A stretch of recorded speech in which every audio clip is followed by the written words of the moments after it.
इंदापूर तालुक्यातल्या तरंगवाडी तलावातल्या पाण्यावरून सध्या जोरदार व्हिडिओ व्हायरल होत आहेत। याच तरंगवाडी तलावात पाणी आल्यावर आता पुन्हा इंदापूरचे हर्षवर्धन पाटील यांना टार्गेट करण्यात आले। तरंगवाडी तलावाकरता पाणी येत असताना माजी मंत्री हर्षवर्धन पाटील यांनी त्यांच्या शेतीसाठी एका भल्या मोठ्या विहिरीत पाणी वळवल्याचा आरोप आता माजी मंत्री हर्षवर्धन पाटील यांच्यावरती होतोय।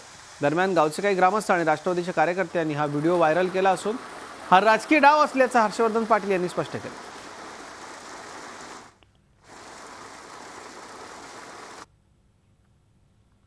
आज असं झालंय की शेतकरी आंदोलन पाण्यासाठी तलावात करतात, पिण्याच्या पाण्यासाठी, आणि हर्षवर्धन पाटील मात्र आज एवढा मोठा दिव्य मोर्चा काढतात शेतकऱ्याच्या कर्जमाफी पाण्यासाठी।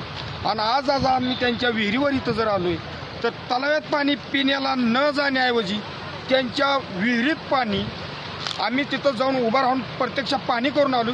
त्यांच्या विहिरीत जवळजवळ निम्म पाणी त्यांच्या विहिरीत चाललंय।